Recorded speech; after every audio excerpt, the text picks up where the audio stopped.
It was assumed she would be vulnerable, simply another black woman living alone. What they failed to realize was that she had support monitoring their every action. The moving truck arrived on a Tuesday, late morning.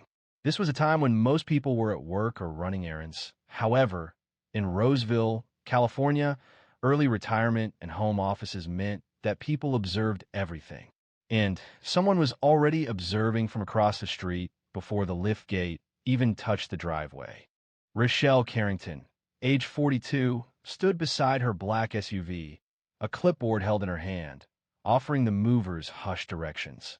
She was tall, with a self-assured stance and a tranquil gaze, moving with the grace of someone who conserved her energy. Her attire consisted of jeans, boots, and a long-sleeved t-shirt, marked with a small breakfast stain, a detail she disregarded. This was not a display of style. It was the beginning of a new phase in her life. She had finalized the purchase of the two-story home just 1 month earlier. It featured a Spanish tile roof, beige stucco, and neatly trimmed hedges. This was a place that declared, "I built this." And she had, though not as her neighbors imagined. The first visitor was a tall man wearing khaki shorts and a golf cap. He identified himself as Douglas Varnell, the head of the HOA. His handshake was brief and impersonal, and he avoided eye contact. "Are you moving in by yourself?" he inquired, observing the security camera boxes near the front door. "No, not everyone is here yet." "Well, if you need anything, we maintain order here," Douglas stated, briefly looking at the SUV before departing without acknowledging her. She observed him vanish behind his hedges. By sundown, Rochelle had unpacked sufficiently to consider the space habitable. Her home office was established, blinds were in place, and the kitchen was supplied. There were no signs, no music, and no boisterous visitors. Only her. Some plants adorned the porch, and a single folding chair was present. The following morning, a note was slid beneath her doormat. Reminder: all porch decor must adhere to HOA regulations. Flags, religious items, and political messages are prohibited. No name, no signature, just that. She chuckled. She didn't have a flag displayed, only a hand-painted ceramic sun her niece created in art class. It was hung askew beside the door. That afternoon, while adjusting her mailbox height, as the HOA had noted it was non-uniform, she observed a woman in yoga pants walking her dog slowly past her house. The dog paused, sniffing the grass, and the woman's gaze lingered a moment too long. "You new here?" the woman asked. "Looks like it," Rochelle responded, straightening. The woman offered a strained smile. "Well, the HOA is quite particular. It helps maintain the appearance of the neighborhood." "I'm familiar with the guidelines," Rochelle stated. The woman chuckled, but the sound lacked warmth. "That's good. We value a specific aesthetic for our neighborhood." The implication was unmistakable. Unbeknownst to them, beyond any prediction they could make, she had done more than simply read their book. She had studied classified briefing reports capable of disconcerting a senator. She had overcome language barriers, handled explosives, and participated in clandestine negotiations in countries she couldn't disclose. A neighborhood association would not deter her. Nonetheless, something felt amiss. She had relocated frequently, new towns, new cities, but the welcome felt staged. A forced pleasantness, conversations tinged with observation. Consequently, she installed the cameras, not out of suspicion, but out of readiness. One positioned above the door, another at the side entrance, and two angled in the front yard, addressing areas overlooked by most. That night, she stood on her porch with a glass of water, observing the street lights activate. A breeze rustled the leaves, and a lone car passed slowly, increasing its speed once it cleared her driveway. She felt no immediate danger, but also lacked a sense of ease. She dispatched a brief message from a disposable phone to a contact listed as Deb's Plumbing. Message content: settle incomplete. Activity already odd. Logging first flags. Standby. There was no response. She didn't require one. However, despite the stillness of that first week, Rachel sensed that the tranquility wouldn't persist for long. Within the second week, a subtle unease began to develop. The first sign was a formal notification affixed to her mailbox concerning parking regulations. The notice stated, "Driveway must be kept clear of oversized vehicles. Please use garage for storage." Her SUV was properly positioned, not obstructing pedestrian access, not encroaching on a neighbor's property, and it accommodated comfortably within the driveway. She removed the notice and placed it in the recycling bin. The following day, an unfamiliar man stood at the edge of her lawn, arms crossed, observing her as she watered the succulents in front of her bay window. "Hello," she called out. He remained silent, simply staring, before slowly walking away. That night, a second note appeared, printed entirely in capital letters. It read, "No unauthorized vehicles. Surveillance is active.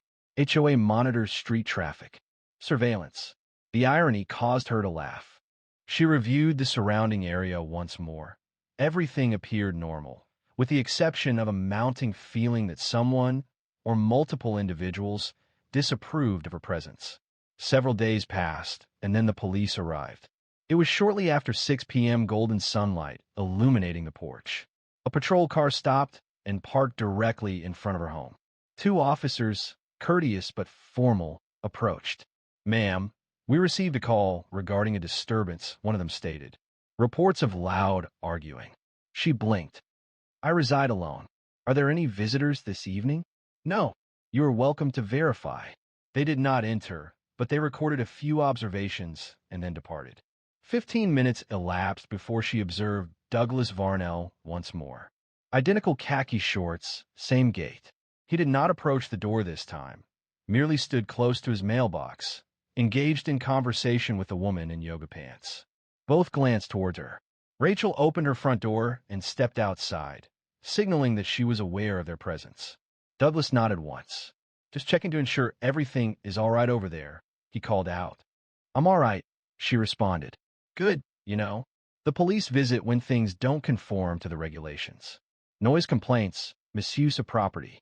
I pay the same fees as everyone else," she stated calmly. He raised his eyebrows, seeming to consider that a provocation, and then returned to his messaging. Later that week, the trash collection bypassed her house completely. While every other container on the street was serviced by sunrise, hers remained uncollected. She contacted the sanitation department. There was no record of a missed pickup request, they stated. "This might seem unusual," she commented, "but is it possible someone reported my house as vacant?" The woman speaking on the phone hesitated briefly. "Indeed, yes.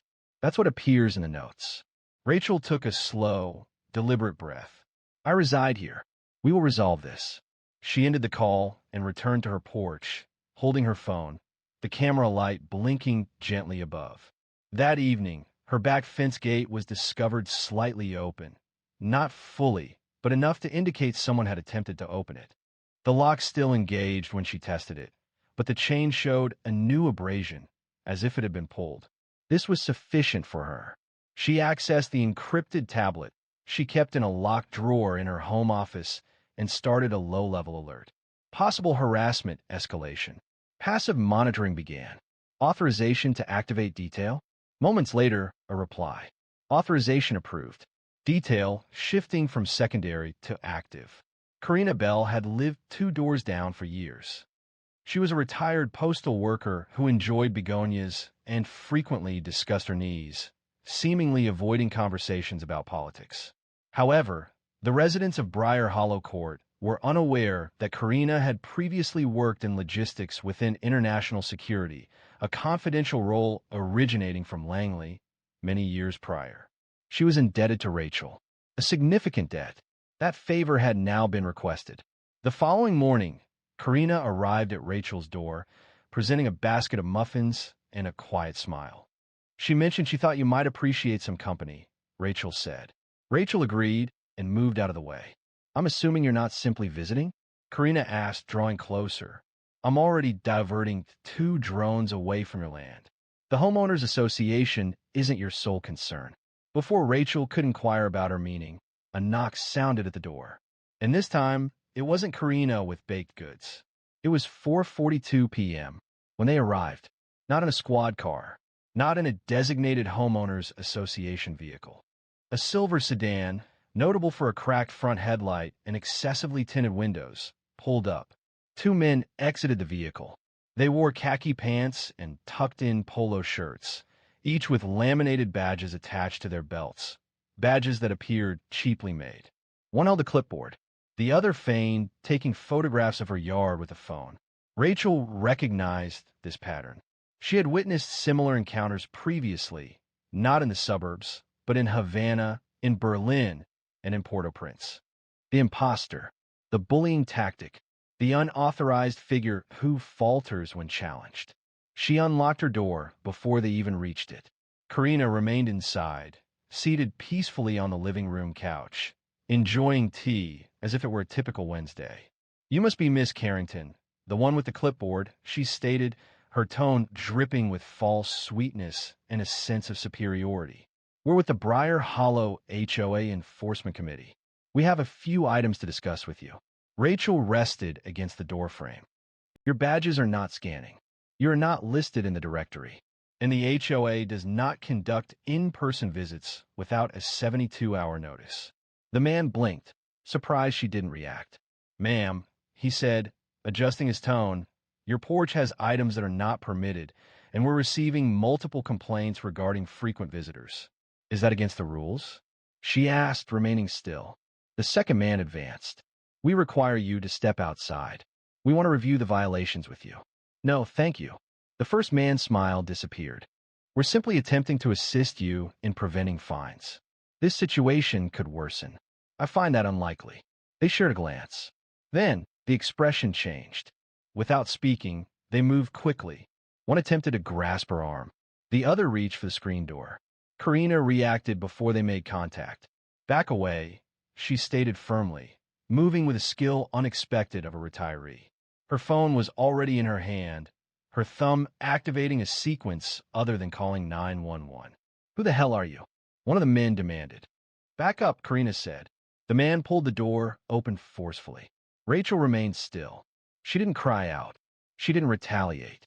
She turned a little and pressed her hand down firmly on his wrist, securing her grip with her thumb tucked in and her elbow bent. It was a precise maneuver learned from her training. The man swore, taking a step back. "Enough," Rachel said softly. They weren't prepared for that.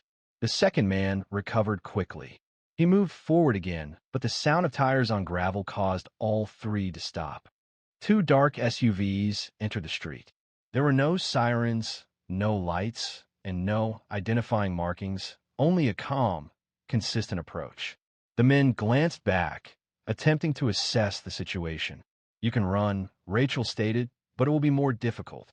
The men remained still. One appeared to be breathing heavily, while the other attempted to appear composed. Shortly after, both SUVs stopped. Four people emerged, two from each vehicle, dressed in ordinary clothing and wearing sunglasses, with no visible weapons. They proceeded together, swiftly and effectively. The individual holding the phone attempted to flee. He managed 6 feet before being restrained, with his arm twisted behind his back and his phone sliding across the pavement. The person with the clipboard made no attempt to resist. He simply sat down on the porch step, as if his confidence had been abruptly removed. One of the agents, a slender man with graying hair, addressed Rachel. "Miss Carrington, are you all right?" She affirmed her well-being. Minimal physical contact. No injuries were sustained. The camera recorded the entire incident. "Excellent," he stated, then turned to Karina. Karina shrugged, acknowledging the notification. The timing felt correct. Within 10 minutes, the two individuals posing as law enforcement officers were secured, their identities confirmed, and they were positioned on the curb, resembling reprimanded children. Residents started observing from behind curtains. Several opened garage doors and lingered in the darkness, feigning sweeping activities. No one intervened. Even Douglas Varnell, the taller of the two men, now in handcuffs, finally spoke. "We were just trying to make sure the neighborhood stayed safe." "From what?" Rachel inquired. He remained silent, but his eyes' movement towards the Douglas Varnell house indicated his intentions clearly. The other man's gaze directed at Douglas Varnell's house was observed. It wasn't missed by Rachel. It wasn't missed by the agents. It wasn't even missed by Karina, who now stood quietly beside the porch steps, arms crossed, her eyes fixed on the street as if observing a chessboard illuminate. An agent, a woman in her late 30s with a distinct New Jersey accent, overheard the interaction. She gave a single nod to her colleague and walked along the sidewalk towards Douglas's front door. He did not respond to the knock. Shortly after, the agent requested a second team. There were no sirens, only unmarked vehicles as previously. It was a display of clean, cold, silent efficiency. By this time, several more neighbors had emerged, remaining close to mailboxes and speaking quietly among themselves. None of them moved closer to the house. Rachel remained seated on her porch, still and observant, watching the events transpire. Karina stood beside her, a hand gently touching the porch rail. He never was that bright, Karina murmured. You know him? Rachel inquired. Not personally, but I've been observing his cameras for weeks. Rachel lifted an eyebrow. The ones he stated were for wildlife? Yes. It was peculiar how the wildlife seemed to resemble women walking their dogs or brown children on bicycles. The clipboard guy was escorted into one of the SUVs. The other individual, identified as Ronan Kessler, had a sealed juvenile record and resided just outside city limits. Both were hired laborers, not residents. However, their paychecks provided a lead. One of the agents returned to the porch, crouching to Rachel's eye level. We are currently reviewing surveillance footage. Your neighbor across the street has cameras. We are obtaining access through municipal override. The agent paused. Do you think he is connected? I believe whoever is orchestrating this considered you an easy target. Rachel gazed across the street. Douglas's front window blinds were now closed completely. You're going to find this surprising, the agent stated. Situations like this, they occur more frequently than one might assume. Fabricated HOAs, independent residents, private contractors, all operating discreetly. However, they selected the incorrect address this time. Karina quietly laughed. Absolutely. An hour elapsed, and the federal agents possessed sufficient evidence to knock on Douglas's door. This time he responded.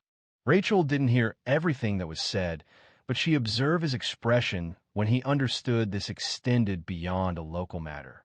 He was questioned about payments routed through a shell company, the number of anonymous police calls he had recorded from his residence, the fabricated notices, and the bogus HOA violations. He attempted to dismiss the inquiries. He supposedly stated, just doing my part to keep things orderly. However, order wasn't the core issue. The problem wasn't about porch decorations or SUVs. The difficulty arose because someone such as Rachel Carrington, given her measured actions and unwavering composure, undermined the sense of authority some residents valued in areas like this. They were unaccustomed to someone who didn't require their validation. Now, each of their methods had been recorded, the timing noted, and data compared. Returning to the porch, Karina moved nearer. Are you all right? I'm fine, Rachel replied. But I'm weary of this routine. Karina offered a slight smile. Perhaps a rewrite is in order. By evening, news had circulated. 2 arrests were made, a federal investigation commenced, and a request for voluntary interviews was sent to several homeowners on the block. Remarkably, no one questioned how Rachel had reacted so swiftly or why tactical agents had arrived in less than 10 minutes. They were unaware of the agency clearance, the debt of gratitude, or the discreet surveillance that had been ongoing for the past 5 weeks. Most importantly, they didn't realize who they were confronting as what seemed like a simple removal became a public event. Now, it was impossible to ignore what lay hidden just below the surface. By the next morning, the neighborhood felt shaken. It was evident in the closed garage doors, in the disrupted routines of morning walkers, and even the talkative couple on the corner remained silent. The normal pace was broken, and everyone understood the reason. Rachel was on her porch once more, holding coffee and with one leg crossed. There was no music, no book, only observation. She had experienced observation previously, in locations where a smile directed at the incorrect individual could result in detention. However, here in Roseville, the interactions followed a subtle understanding. Neighborhood expectations, community principles, safety anxieties, harassment disguised in a cardigan. Karina approached mid-morning, a file held beneath her arm. She remained silent until she was seated. They were digging deeper than I thought, she said. We caught 3 more devices near your yard, hidden in sprinkler heads. Rachel blinked. They planted audio? Worse, motion sensors, thermal reads. Somebody was building a case for something, or pretending to, from across the street. Another neighbor, an older woman named Leanne Price, peered through her curtains. This time, she didn't flinch when their eyes met. She was the one who called the cops on you. Twice, Rachel said quietly. Karina refrained from questioning how he possessed that information. Later that afternoon, a federal vehicle made a return visit, this time carrying official documents, subpoenas. The investigation had broadened. An examination of Douglas Varnell's finances uncovered a series of payments directed to private neighborhood enforcement agents working through a business named Civic Harmony Consultants, LLC. Their actions extended beyond simply fabricating HOA credentials. They were components of a loosely structured system designed to instill intimidation. This operation wasn't recent, nor was it particularly well concealed. The matter simply hadn't faced scrutiny before. Until now. Now, with a formal federal document involved, it was receiving serious consideration.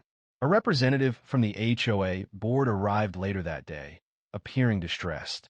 A quiet woman, Marisol Dupree, holding a notepad and offering apologies frequently. We weren't aware, Miss Carrington, she said. Douglas managed all enforcement concerns. We hadn't authorized any personal visits. He informed me you had, Rachel said. Marisol averted her gaze. I am truly sorry. Please don't apologize. Rachel emphasized the need for transparency, stating, let people know what happened. We will. Before Marisol departed, she hesitated at the foot of the porch steps. If it means anything, we're grateful you didn't retaliate, that you remained calm. Rachel responded, I didn't remain calm. I remained prepared. News of the incident spread beyond the cul-de-sac. By the weekend, a local news van arrived.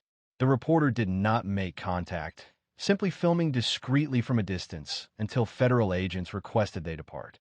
The incident was already gaining traction online.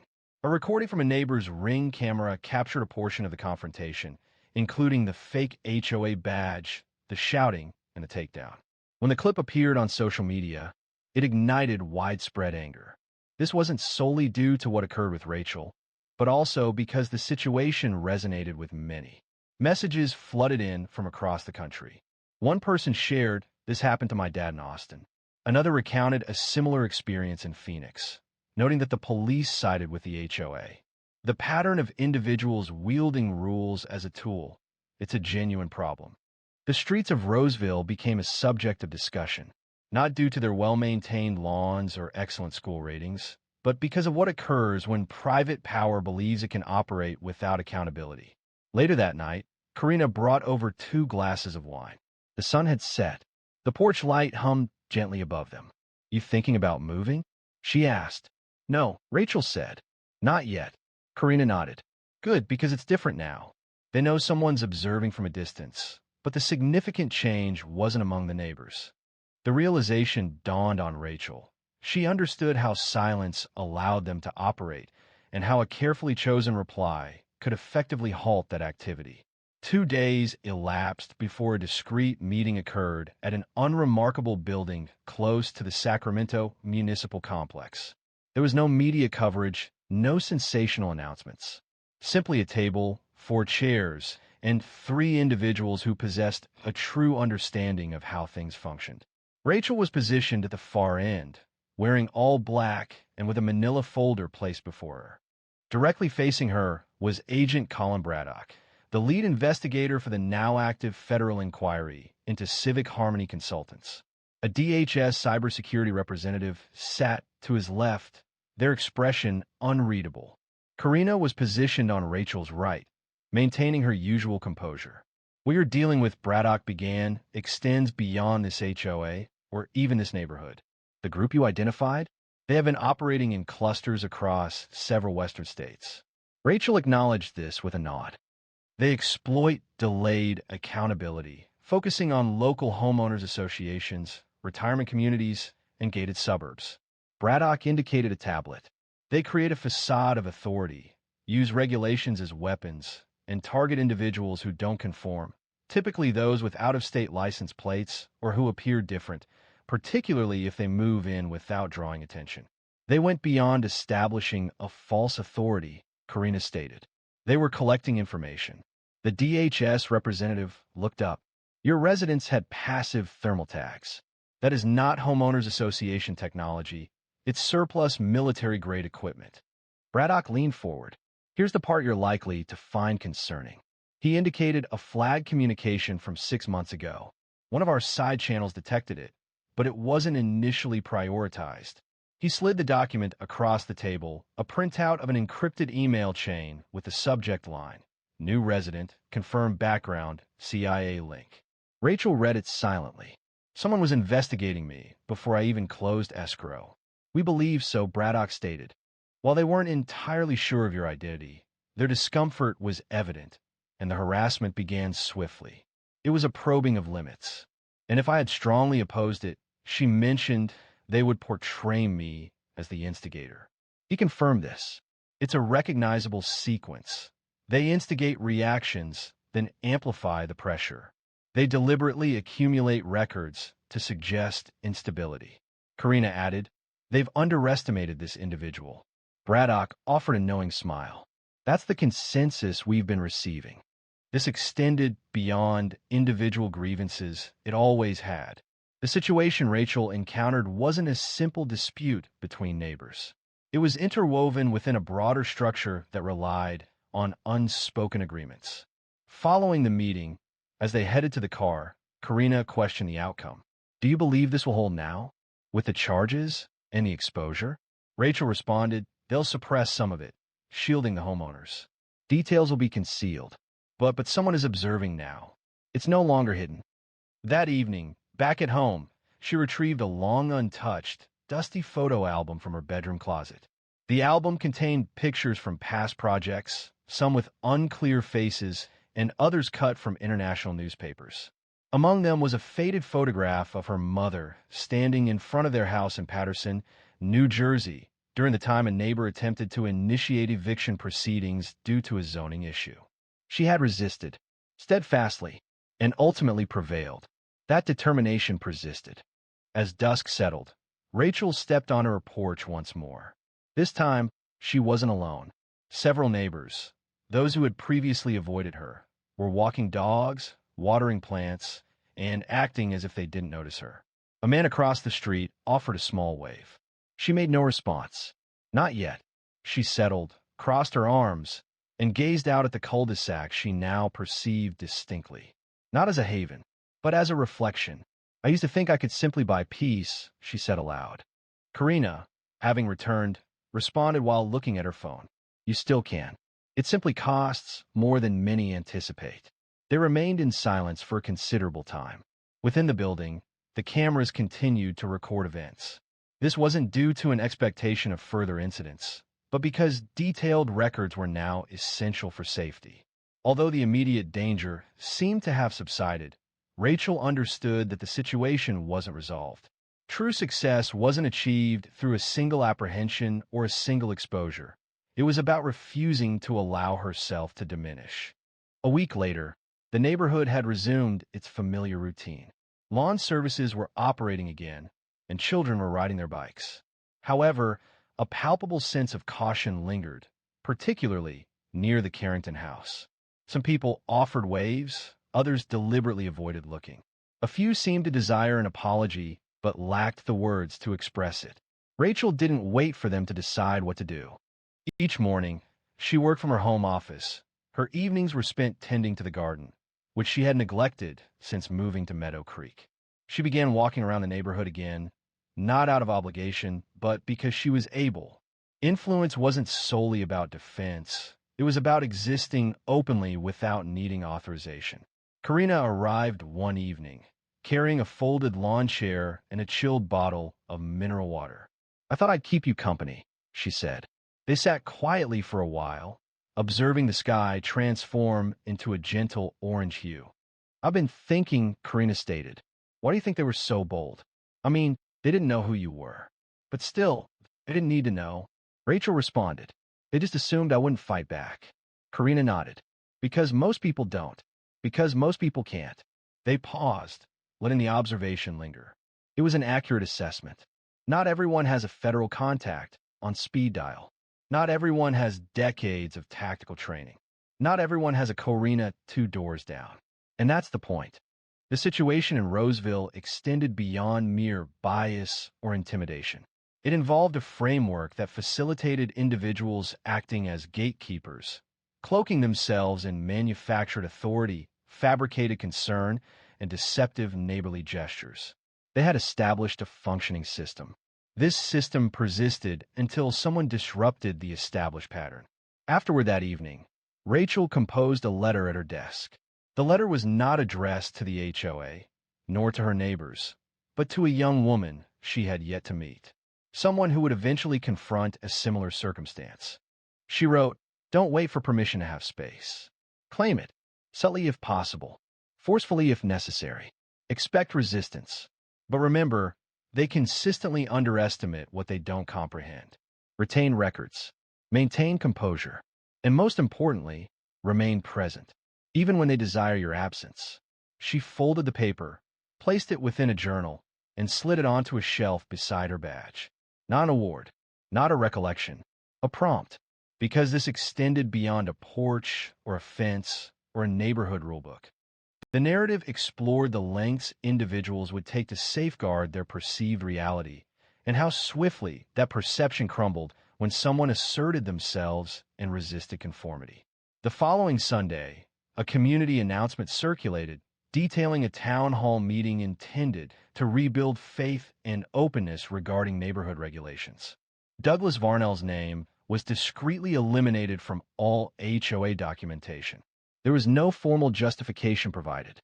Rachel wasn't invited. However, she attended regardless.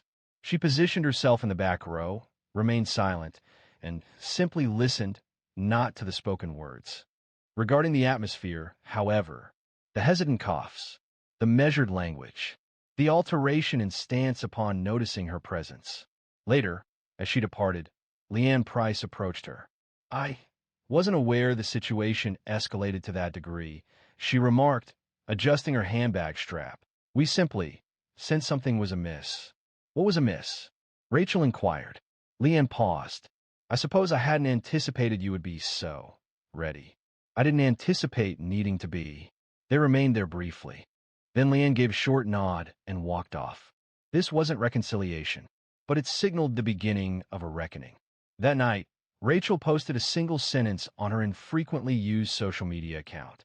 "Politeness won't save you, but preparedness might." It quickly became widespread within days. People were no longer simply observing the drama. They were recognizing the underlying pattern, and perhaps, just perhaps, understanding it was time to disrupt it. So if you've reached this point, keep this in mind. Resilience isn't always about direct action. It can be found in a chair on a porch. It can be seen in a camera angled perfectly. It can be heard in a voice that remains strong. If this story resonated with you, please subscribe. Someone else out there needs to experience it as well. He ridiculed her speech, her attire, and even her willingness to voice her opinions. Yet, she remained composed, initiated playback, and observed the legal system expose him live.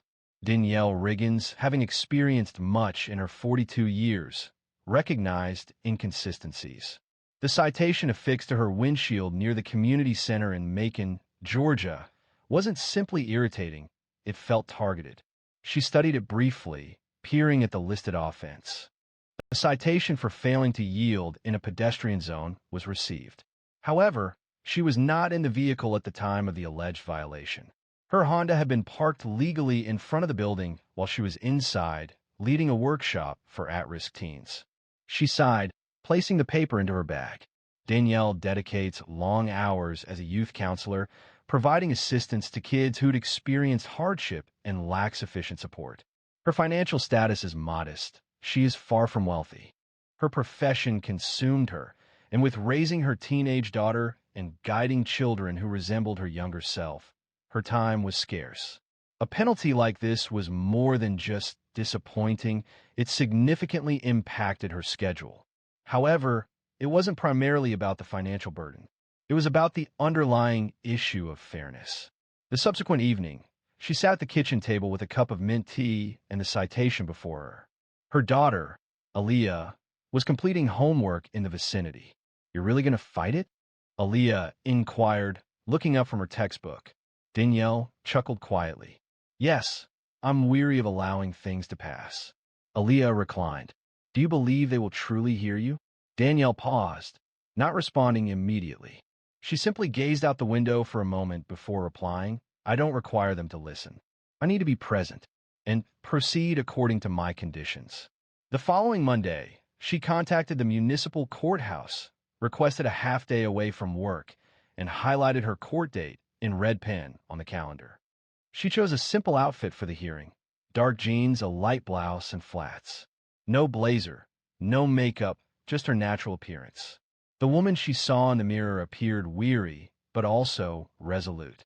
As she prepared to leave, she placed her phone in her back pocket, activated the voice memo app, and began recording. It wasn't an expectation, but a habit formed by experience. She's learned that people sometimes react negatively when a black woman asserts herself with assurance. She reached the courthouse 30 minutes before the scheduled time. The building was a small, aged brick structure with faded signage. Several other individuals were present outside, primarily working-class people attempting to find a moment for justice amidst their jobs and obligations.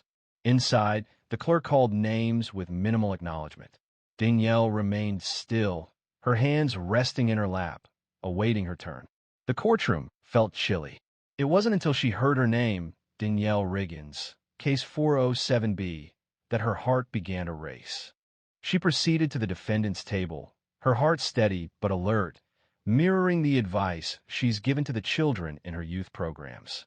One can't always dictate actions, but one can control one's response, she observed. And that's when she saw him.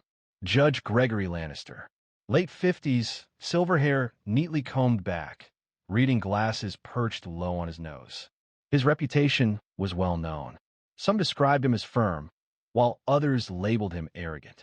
He glanced at Danielle over the rim of his glasses, his eyebrows subtly raised. "Ms. Riggins," he stated, emphasizing her last name, "let's proceed. I presume you're here to contest this ticket, issued by a trained officer?" Danielle nodded. "Yes, Your Honor. I was inside a building, not driving, when the ticket was issued. I have witness statements available if required." He laughed, a genuine chuckle. "Naturally, you do," she replied, meeting his gaze. The judge then remarked, "You individuals frequently present narratives when appearing before the court.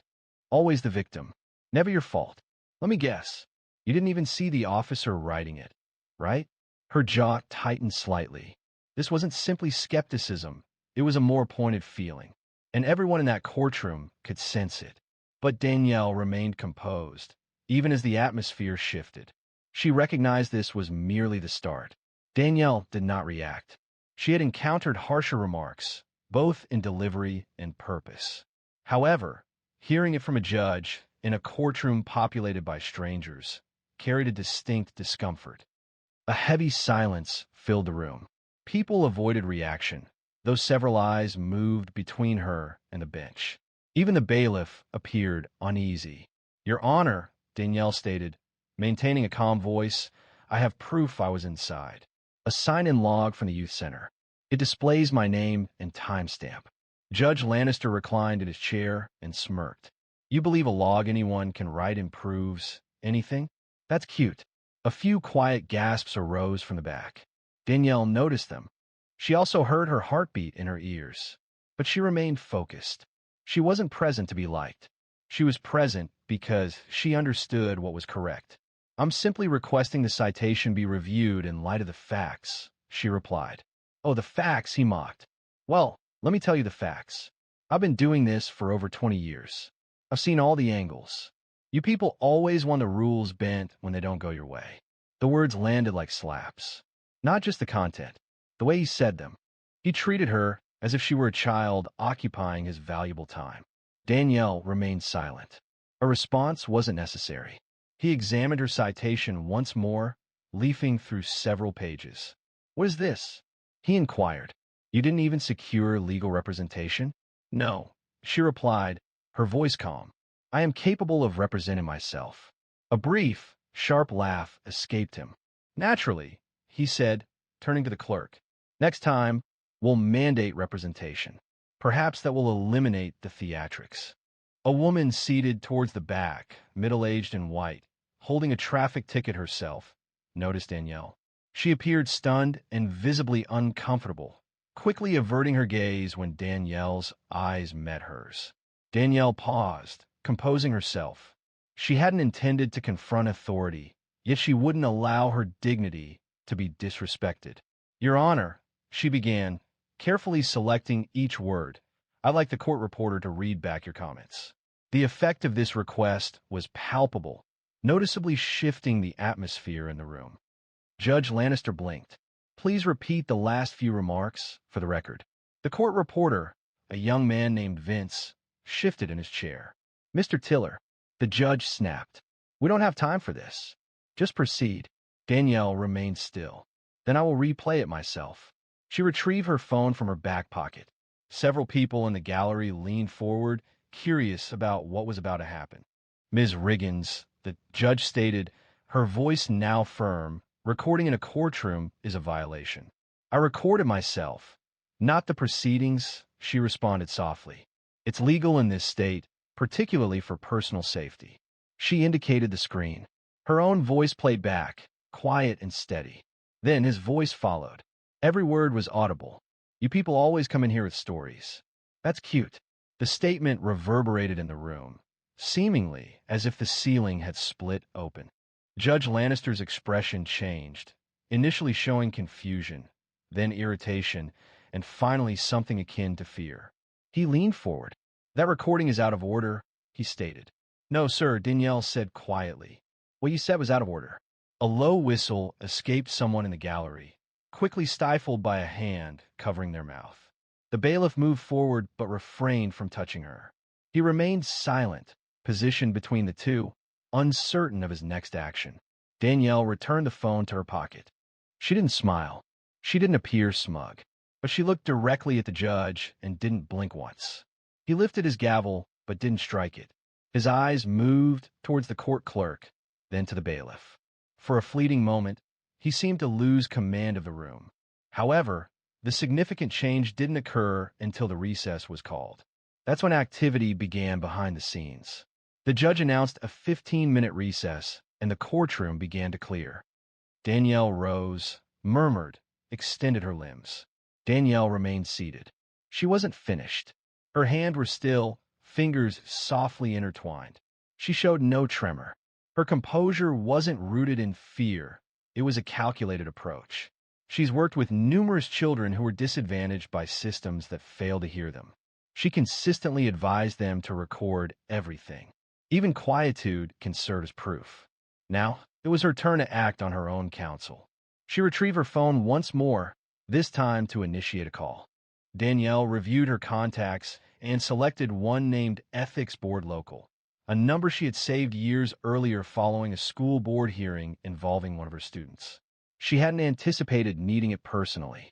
A woman responded, stating Judicial Oversight Office, South Georgia District. "This is Ms. Carla Shep. How can I help?" Danielle maintained a low, calm, and professional tone. Milisegun Shep. "My name is Danielle Riggins.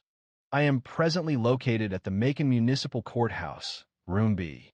I have just experienced inappropriate conduct from a sitting judge. I possess an audio recording that potentially constitutes judicial misconduct." There was a pause on the line. "I see," Ms. Shep stated slowly. "Are you presently inside the courtroom?" "We're on recess. 15 minutes, give or take." "Could you briefly describe what occurred?" Danielle recounted the events accurately. Her summary contained no exaggeration, only factual details. The judge's comments, including mockery, the denial of the court reporter's request to read back the transcript, laughter, and dismissiveness were concerning. She stated, "I have a voice memo of the remarks. I didn't record the courtroom, just my own audio. This is legal under state code, 16 to Order 11, 62. A pause followed, then the statement, "Ms. Riggins, I'd like to escalate this to a supervising judicial officer. Can you remain in the courthouse?" Her response was yes. The concluding words were, "I'm dispatching someone now." Danielle ended the call, placed her phone in her purse, and released a quiet breath. She anticipated no accolades. She hadn't even expected victory, but she wasn't retreating. A young man, in his early 20s, visibly anxious and restless, approached her from across the room, waiting for his own case. "Ma'am," he murmured, "that was incredible. What you did required considerable bravery." Danielle offered a courteous smile. "It's not bravery when it's simply the truth." He nodded swiftly and retreated. Several others glanced in her direction, not with sympathy, but with interest. Something was different. They sensed it. 10 minutes elapsed. People began returning to the courtroom. The judge was delayed. The clerk appeared anxious. Then the door beside the bench opened, but it wasn't Lannister who entered. A tall woman in her early 60s, dressed in a tailored gray suit with short platinum hair and sharp eyes, appeared. She proceeded directly to the clerk, bent forward, spoke quietly, and then looked up at the courtroom. "Everyone, please remain seated," she announced. A murmur spread through the room. "Judge Lannister will not be returning to the bench this morning." Danielle remained still. "I am supervising Judge Merrill Vaughn, and I will be taking over this docket." She paused. "Before we continue, I need to speak with Ms. Riggins privately. Please follow me, ma'am." Danielle stood, straightened her bag, and followed Judge Vaughn through the side door. The hallway felt narrow and was still. Judge Vaughn guided her into a small conference room and shut the door. "I have listened to a portion of the recording," she stated without taking a seat. "I'm also informed of a previous complaint against Judge Lannister. These details might support an active inquiry." Danielle remained motionless, observing her. "I must ask," Vaughn proceeded, "will you sign a sworn statement and present the recording as proof?" "Yes," Danielle responded without pause. Judge Vaughn nodded once. Unbeknownst to Danielle, her voice, recorded during a moment of quiet self-preservation, was poised to trigger events exceeding the expectations of anyone present in that courthouse. Danielle re-entered the courtroom, with Judge Vaughn immediately following. The atmosphere had noticeably changed. Conversations were subdued, and expressions were more attentive. Several individuals who had previously disregarded her were now attentive, observing her with what appeared to be respect, or perhaps curiosity. Regardless of the nature of their attention, she perceived it, yet remained composed. She returned to her seat at the defendant's table as Judge Vaughn approached the bench and addressed the court clerk. Proceeding with Case 407B, she announced, "Ms. Danielle Riggins is present. Judge Lannister is officially recused pending review." The announcement settled over the room with a sharp impact. It wasn't simply a brief absence. The judge was gone, and seemingly without return. The thought remained unspoken, yet palpable. Danielle remained still, awaiting further instruction. Judge Vaughn examined the citation and Danielle's accompanying paperwork. This included the witness statement, the center's login sheet, and even a time-stamped text she had sent to her supervisor when she arrived that day. The judge looked up. "This is thorough, Ms. Riggins. You're clearly someone who values evidence." Danielle nodded once. "Working with young people, I've observed firsthand how things can unravel without proper preparation." There was a slight hesitation before Judge Vaughn responded. "It's a lesson more people should adopt as they mature, a subtle acknowledgement passing between them. It wasn't friendship. It wasn't sympathy, simply recognition. One woman seeing another who chose not to compromise." Judge Vaughn turned the citation over, wrote something, and gave it back to the clerk. "This citation is voided," she stated. Ms. Riggins was released. Danielle did not smile. She merely collected her belongings. However, before she could leave, the judge stated, "For the record, your behavior in this courtroom, considering the situation, was remarkable. You maintained composure and dignity despite an unfortunate series of events." Danielle then permitted herself a brief, weary smile. "Thank you," she said. She departed the room as silently as she had arrived. But the atmosphere outside was altered. The hallway was filled with a palpable sense of unease. A courtroom aide, a young woman wearing dark-rimmed glasses and speaking with a hesitant tone, softly stopped Danielle near the exit. "Are you the one who recorded him?" she inquired, her eyes widening. "I am," Danielle responded. The aide looked around before saying, "You weren't the first. But you might be the one who finally got them to act." Danielle raised her eyebrows a little. "Others tried. There have been complaints," she murmured. "But nothing ever stuck. Either no proof or no follow-through. It was difficult to gain traction until someone possessed the courage and the evidence." Danielle remained silent. She felt no need to speak. Stepping outside, she inhaled deeply. The air seemed heavier than normal, not due to the weather, but because of the events of the past hour. As she approached her vehicle, her phone vibrated in her pocket. A new voicemail had arrived. She pressed play. "Ms. Riggins, this is Agent Walt Desmond with the Georgia State Commission on Judicial Conduct. An initial recording from a Macon courthouse arrived this morning. We need to discuss a possible behavioral pattern concerning Judge Gregory Lannister. Please return our call at your earliest convenience." Danielle rested against the car door. Her intention wasn't to discredit a judge. She came to contest a traffic ticket. However, the truth unfolds according to its own schedule. And occasionally, when you voice a concern, you may inadvertently represent the interests of many others. By sundown that day, Danielle would discover the true extent of the situation. Danielle was halfway home when her phone rang again. She considered ignoring the call while driving, but the number displayed an official-looking area code for 78. She pulled over to the parking lot of a small grocery store in Warner Robins, parking under the shade of a faded sign, and answered, "Ms. Riggins, this is Agent Desmond. Thank you for returning the call." His voice remained calm, but was precise, a person who carefully considered words before speaking. "We reviewed the audio," he continued, "and it's clear. Furthermore, it corresponds with prior grievances against Judge Lannister submitted during the last 3 years. Your testimony could be crucial in initiating an internal ethics review that has been delayed." Danielle tightened her grip on the steering wheel with her free hand.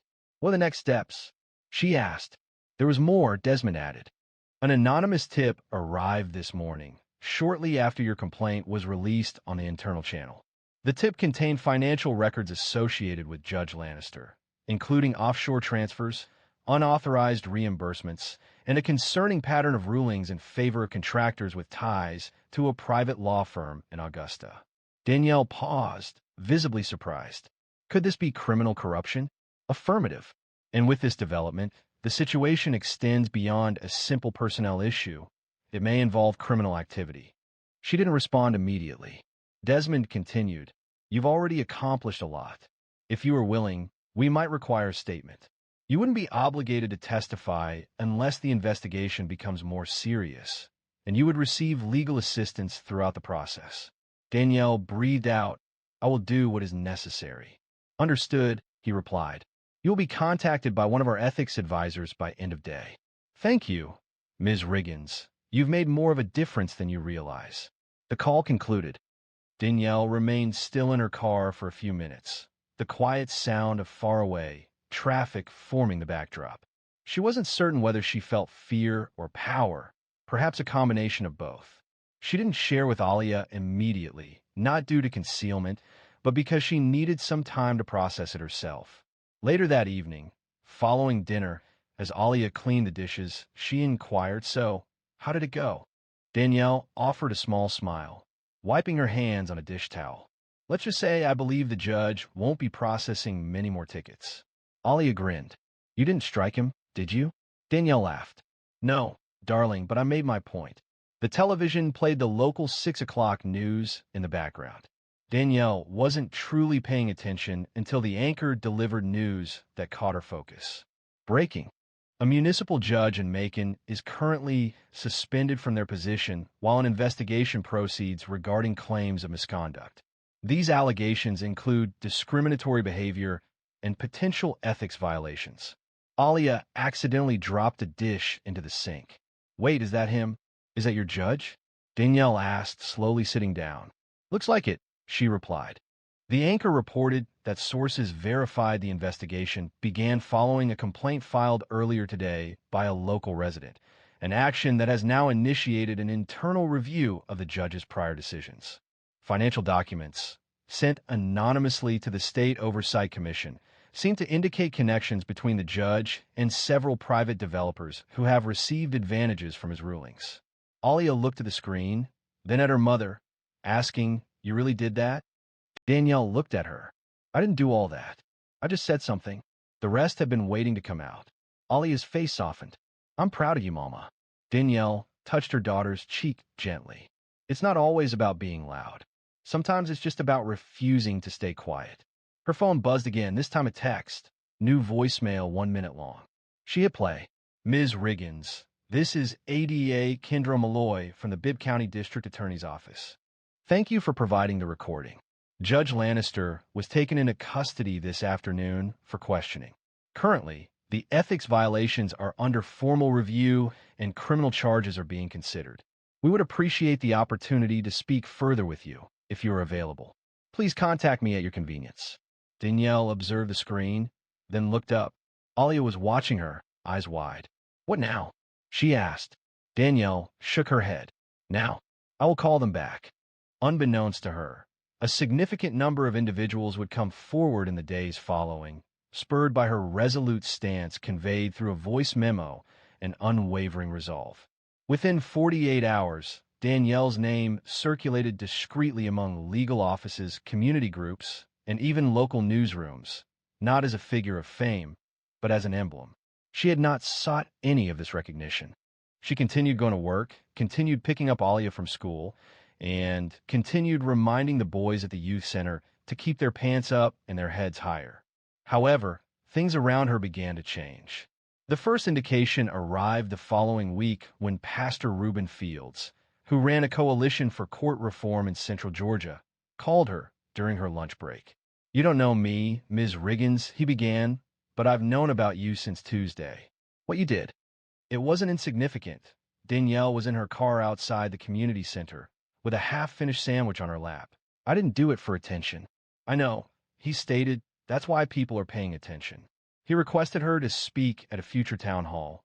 A simple request, just a few words about resilience, about respect, about not allowing authority to dominate individuals who are not always able to retaliate. She paused, but ultimately consented. That evening, Alia assisted her in choosing her outfit. Danielle requested a simple event. Alia playfully suggested, while playfully tossing her a colorful scarf, that someone might capture the occasion for Instagram. "Might as well look unbothered and cute," she said. The town hall was unassuming, with folding chairs, plastic tablecloths, a few trays of donated cookies, and sweet tea. Danielle chose not to bring notes. She stood before approximately 50 people, hands by her sides, and spoke as if addressing one individual. "I didn't record that, Judge, because I wanted to take him down," she stated.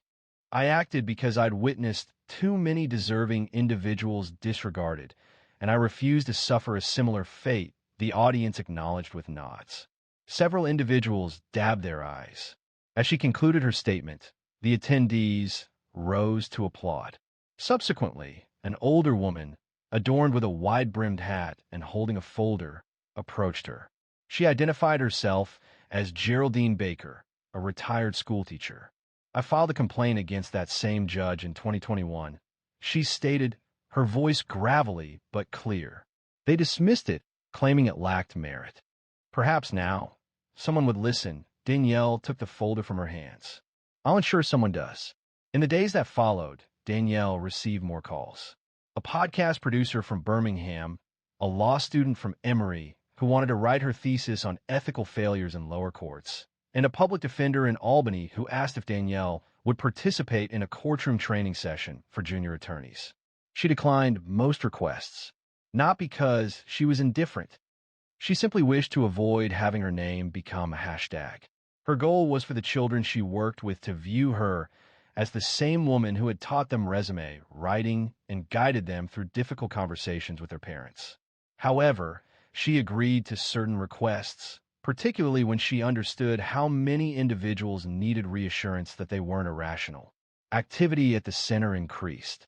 Contributions arrived from people residing outside of Macon. A woman in Tampa contributed 20 backpacks, along with a handwritten message, for the kids you champion and for the ones you're championing. Thank you, Danielle.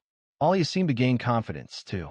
One afternoon, she announced, Ms. Brenner had us write in civics class about someone in our community who stood up for justice. I wrote about you.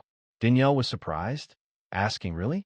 Alia replied casually, I was planning to choose John Lewis, but he's the obvious choice. Danielle chuckled. I don't think I'm in his league, Alia remarked. Danielle responded, I think you'd surprise yourself.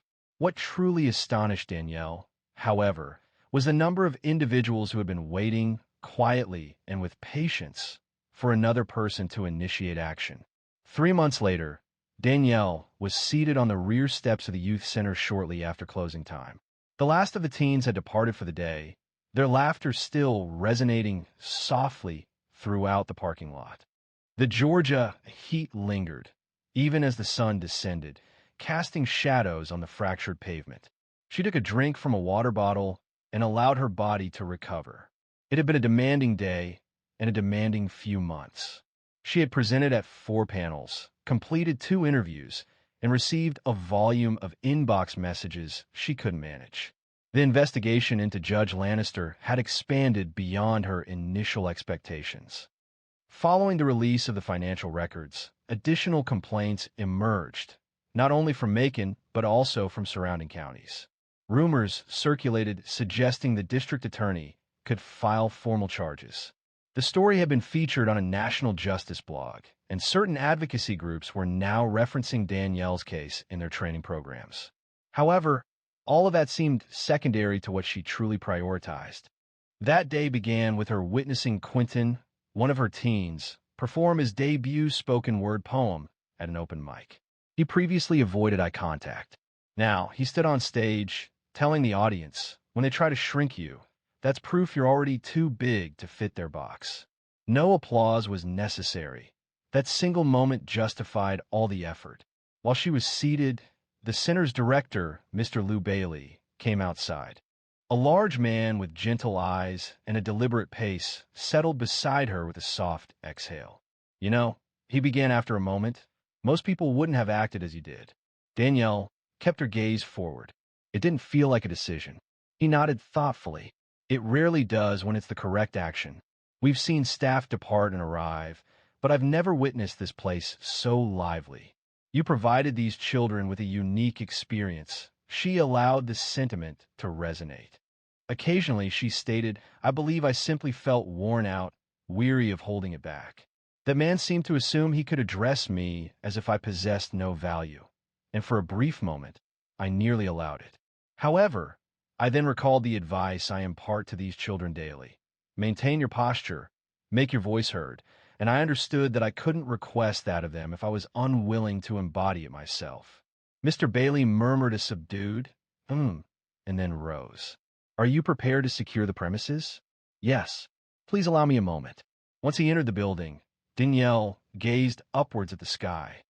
A few stars began to appear, dim and dispersed, yet present.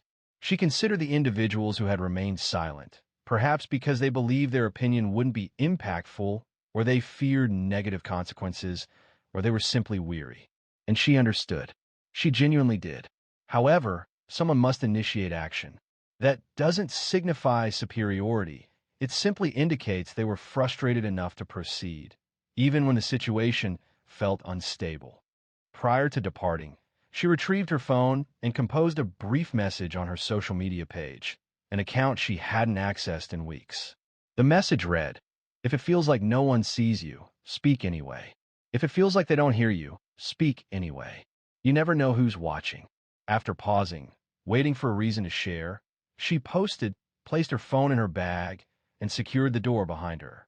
Occasionally, bravery appears forceful, accompanied by raised fists and resounding chants. Sometimes, the path to change is not dramatic. It can be quiet, consistent, respectful. It involves simply appearing in a courthouse, even when unexpected. Danielle didn't require a platform to create change. She only needed to be present, speak honestly, and refuse to be silenced. In doing so, she not only defended herself, but also created an opportunity for Geraldine, for Quentin, for every voice that had been overlooked for too long, because authentic justice doesn't always begin with grand gestures. Occasionally, it begins with the youngest, with someone unwilling to yield. Should this narrative resonated with you, if it brought to mind someone in your life, or perhaps even reminded you of yourself, please consider subscribing, sharing it, and discussing it, as stories like this are not simply intended to be heard, but meant to be remembered. According to my mom, she works at NASA. The entire class laughed until someone with a badge entered the room and altered the atmosphere. It was a Tuesday, shortly after recess, and the classroom had a subtle scent of hand sanitizer and pencil shavings. Ms. Lawson had just finished roll call when she clapped her hands and announced, "All right, it's time for our What My Parent Does presentations." One after another, students share their stories. A father who worked as a firefighter, a mother employed a local bakery, a brother serving in the army who was acknowledged with a round of applause, even though technically he didn't count. Next came Talia Jefferson's introduction. She rose deliberately, clutching a small index card displaying her name in purple ink. Talia was known as one of the quieter students in class. She was intelligent but preferred not to raise her hand simply to speak.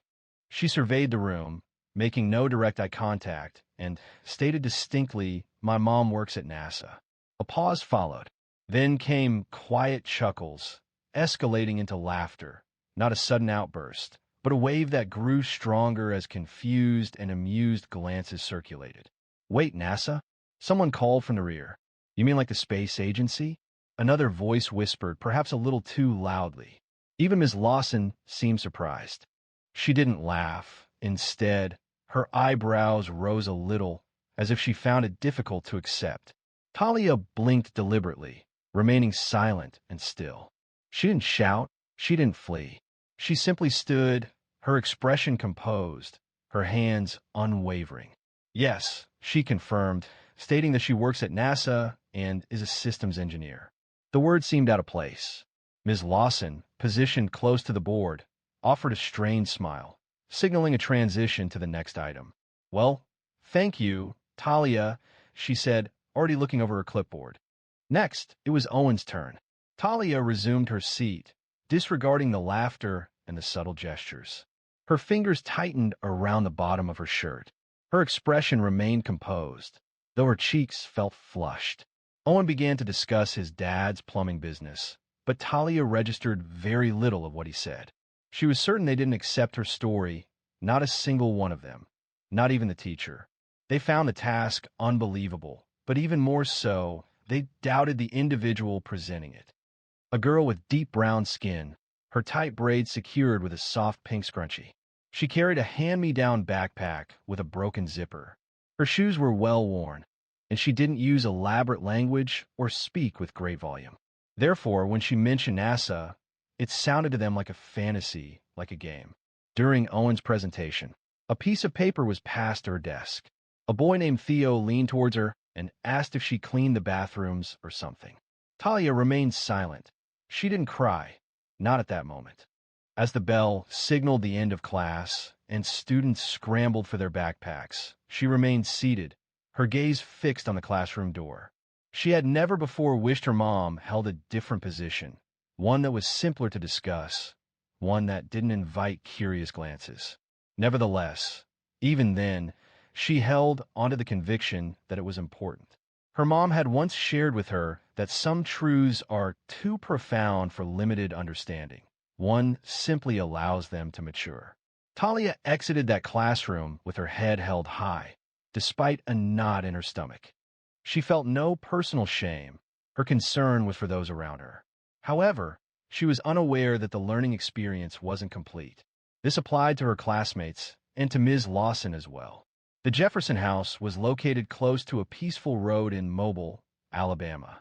It wasn't ostentatious, but it was neat painted a light yellow with green shutters. It was the sort of place where the porch light was consistently illuminated before nightfall, and the screen door made a slight creak upon entry. Talia entered through that door at a slower pace than normal.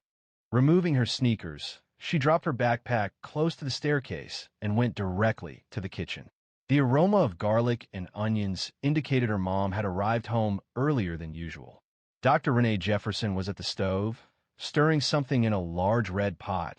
She didn't immediately acknowledge her. "You're late," she stated, not unkindly, simply observing it. Talia selected a chair and sat down. "Had to remain behind to clean the desks," she murmured. Renee turned, observed her daughter's expression, and adjusted the flame.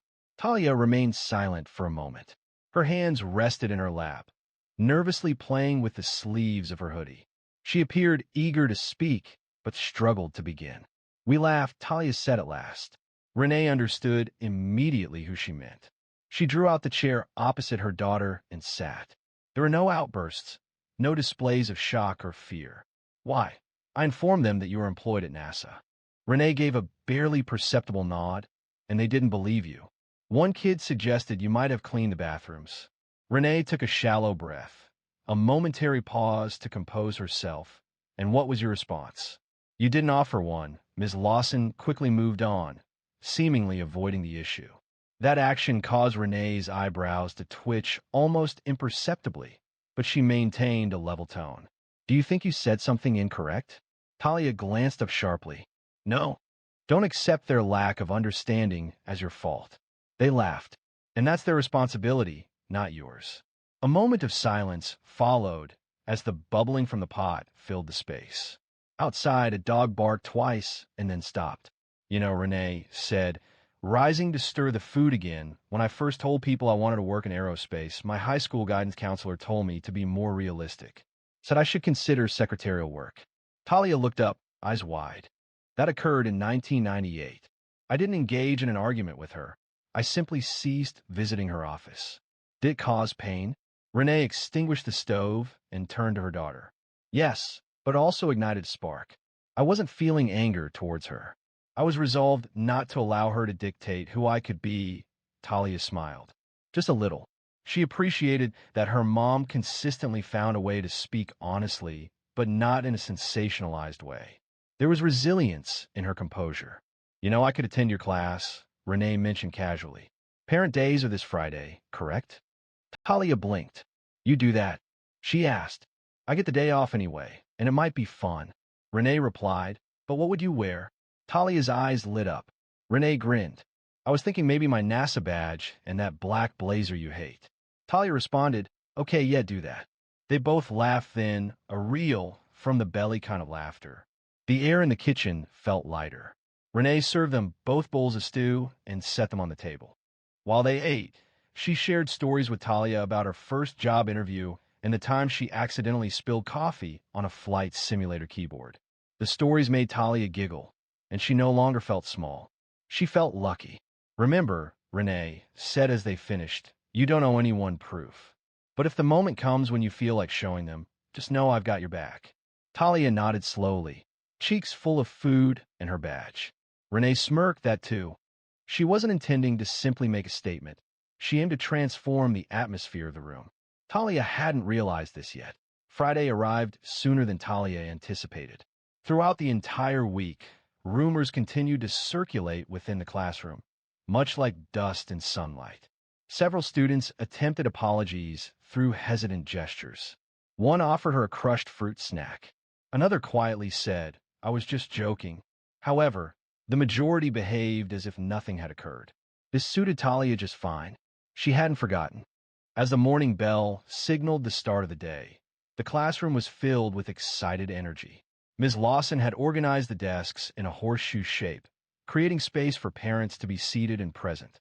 She wore a purple blouse and had placed a tray of sugar cookies, clearly purchased from a grocery store, as a somewhat feeble attempt to create a celebratory atmosphere. Talia was positioned near the center, her backpack carefully placed beneath her chair. She felt anxious, though not frightened. It was a feeling of anticipation. She had not informed anyone that her mom would be present.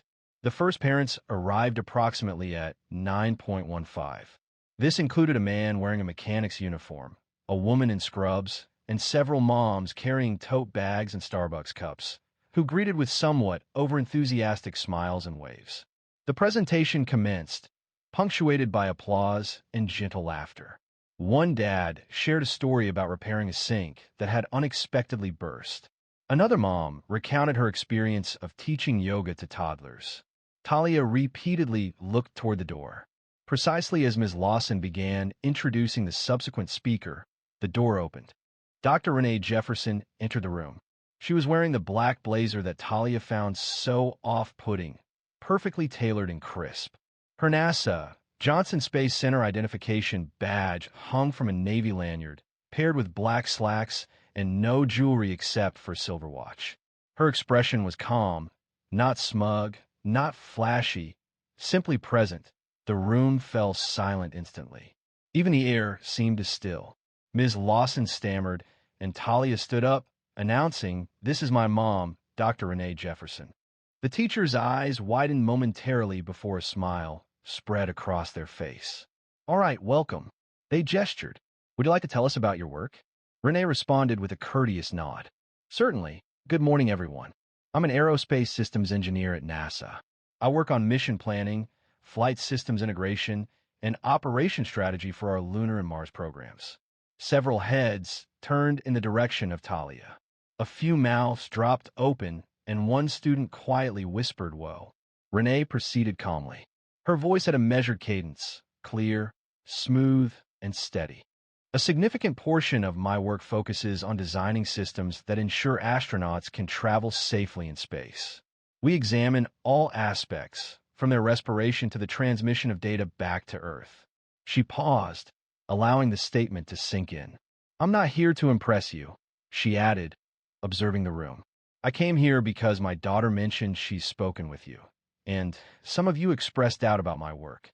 Silence. Talia could hear her own heartbeat. She refused to blink. Renee approached the whiteboard and indicated a printed diagram she had prepared, a genuine schematic from a previous project. "You don't need to grasp every detail. That's perfectly acceptable," she stated, addressing the group. "But the next time you hear something that seems unbelievable, pause before dismissing it. Because innovation can emerge unexpectedly," she said, then turned to her daughter. "And when someone shares a truth with conviction, allow it to remain as it is, don't diminish it." Ms. Lawson cleared her throat. "Thank you, Dr. Jefferson. That was very enlightening." Renee smiled and walked over to sit beside Talia, who was trying not to grin. The room proceeded slowly after that. The next parent began their presentation about running a car dealership. There was no laughter, no whispering. And Talia, she sat up straighter than she ever had before. She didn't look around for affirmation. She didn't require it. At that moment, her truth resonated strongly, accessible to all present.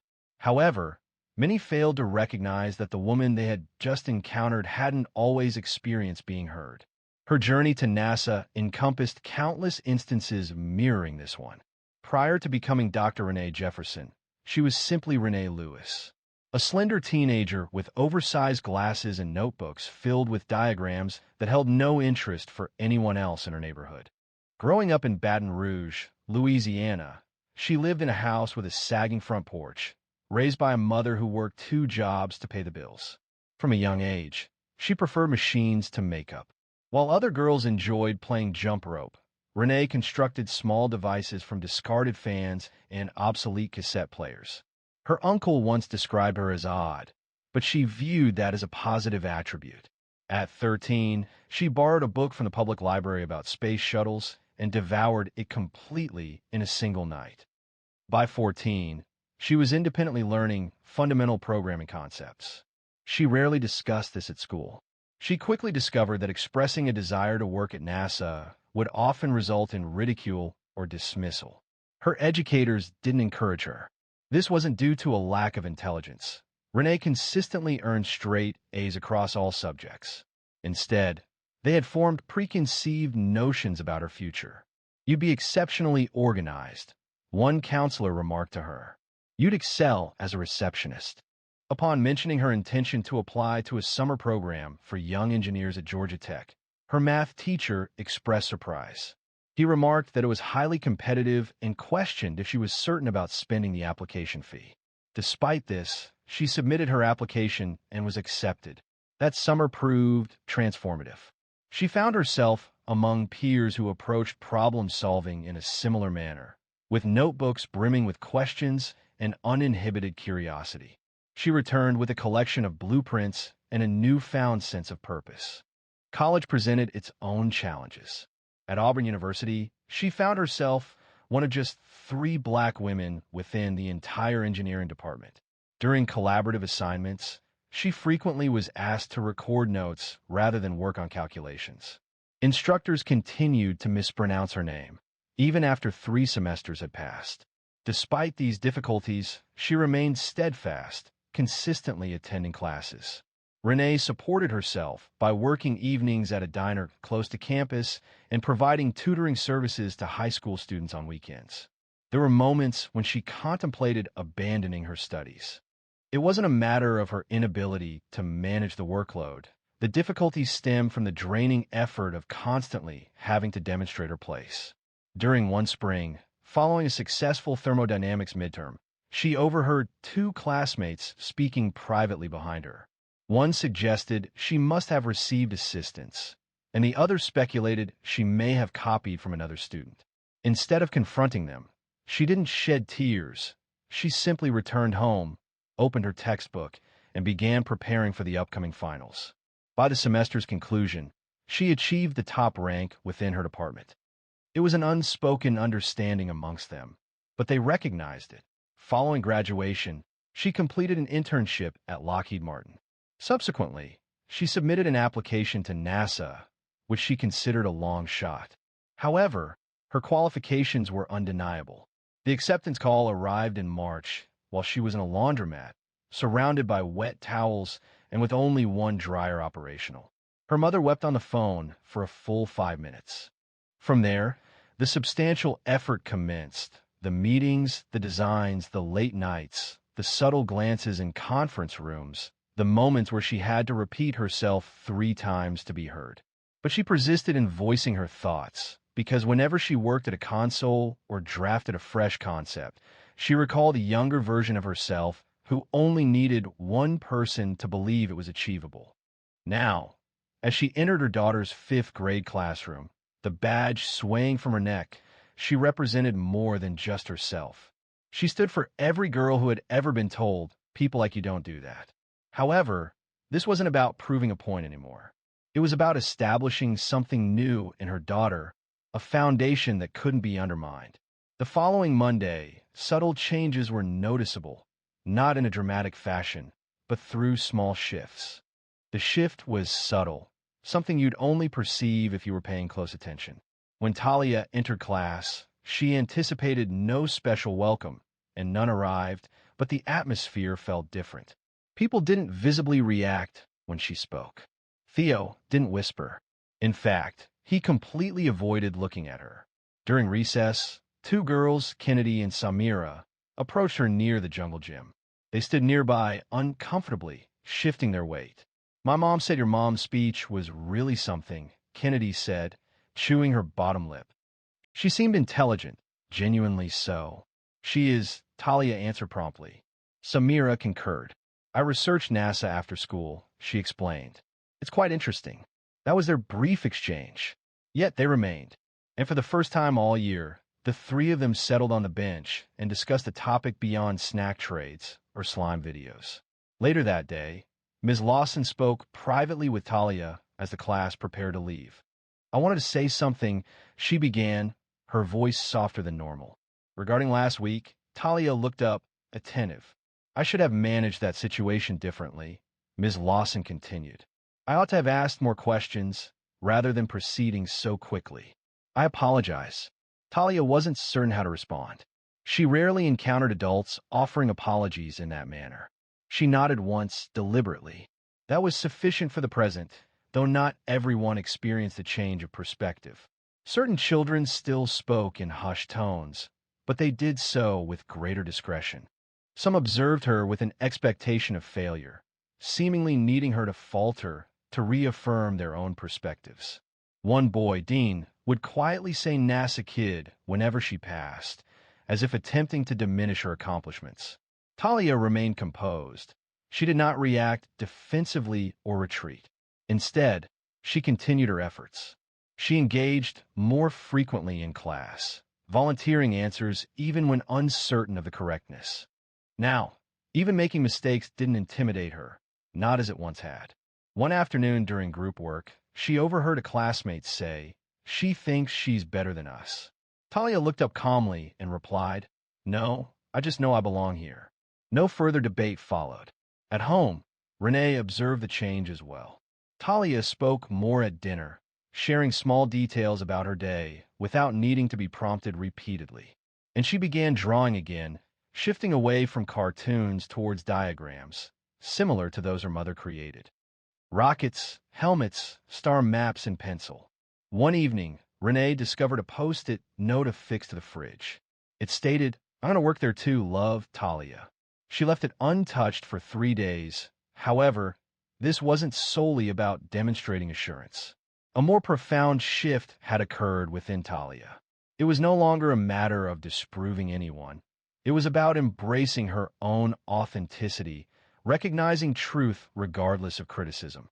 During gym class, when the teacher requested they write down a goal not related to sports, Talia wrote, "Engineer, space missions just like my mom."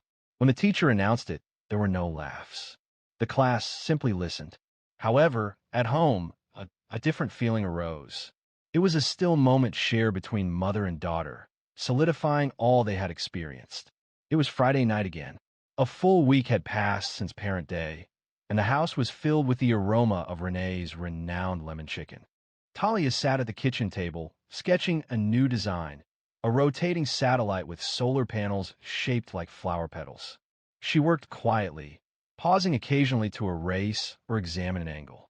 Renee watched from the sink, carefully drying a dish.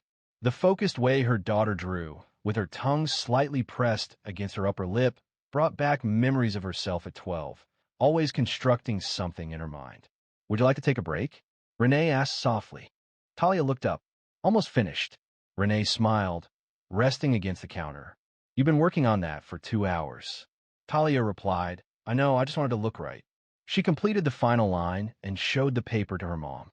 Renee approached and examined it closely. "Explain it to me." Talia said, "Well, it's a satellite, but instead of keeping all the panels flat, they open up like this." She demonstrated the shape with her hands.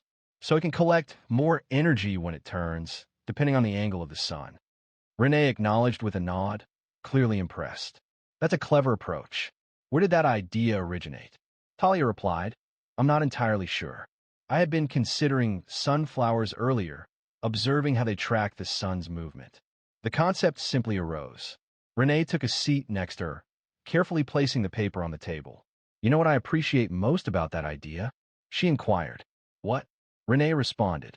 "You weren't attempting to make a favorable impression. You were simply striving to resolve an issue." Talia glanced at the drawing once more. "Yes, I suppose so." They remained there for a moment in quiet contemplation. A comfortable silence settled. Then Talia spoke again, her voice gentler. "Do you think they truly believed me?" "After you left," Renee placed her hand on the table.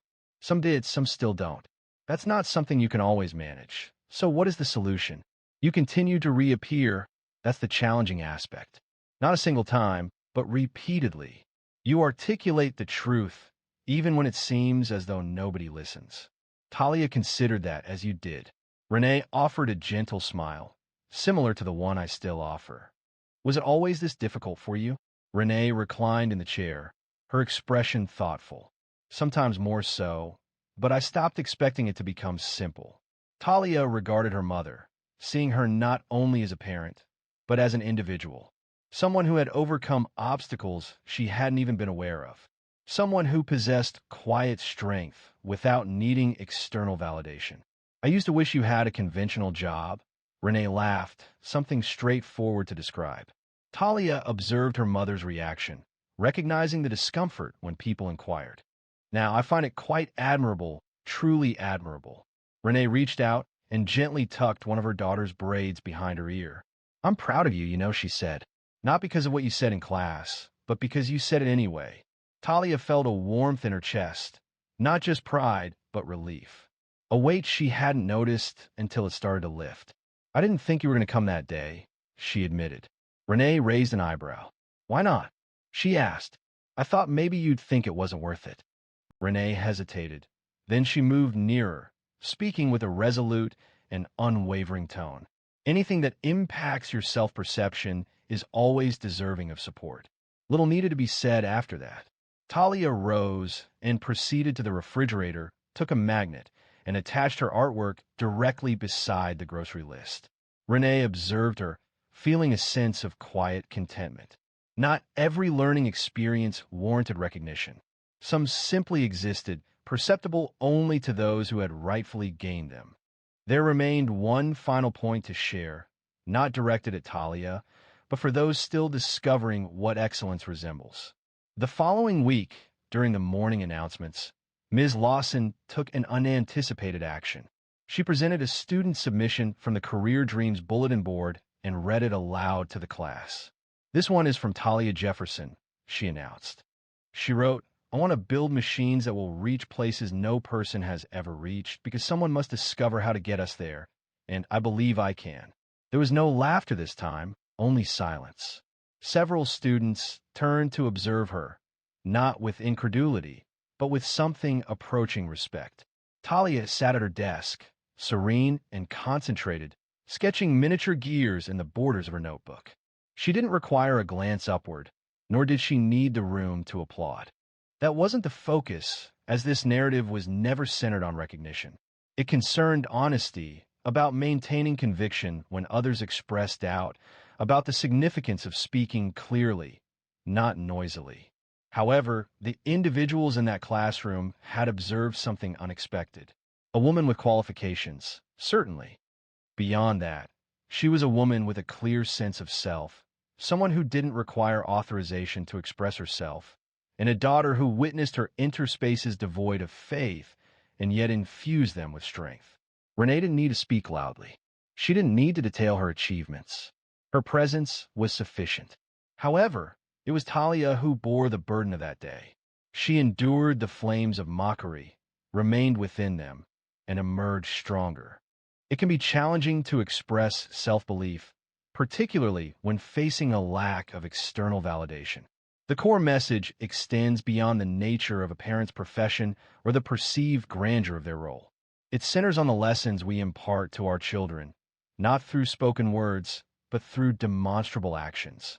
Affirming your child instills resilience. Consistently supporting them cultivates bravery. Even a brief moment in a crowded room, standing near them, demonstrates what it truly means to be heard. When a child experiences being seen, not only by a teacher or a classmate, but by the wider world, they cease to diminish their presence. They stop doubting themselves. They begin to carry themselves with the confidence of someone who has something significant to contribute. Because they do. Talia no longer needed to persuade anyone. She wasn't waiting for the class to accept her.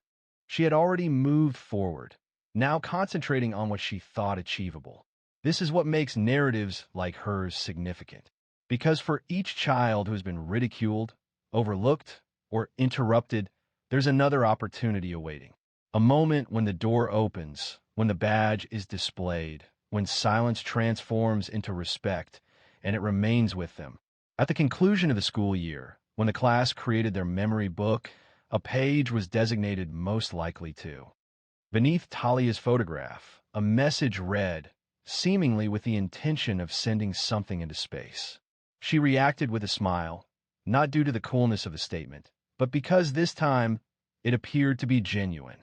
Therefore, the next time a child expresses a significant aspiration, refrain from immediate skepticism. Avoid limiting their potential to your current understanding. Allow them to surpass your expectations. And for parents observing this, be present, even when it feels challenging, particularly when it's truly important. Vocalize your belief in them. For more stories like this, please subscribe. These are stories that highlight true strength.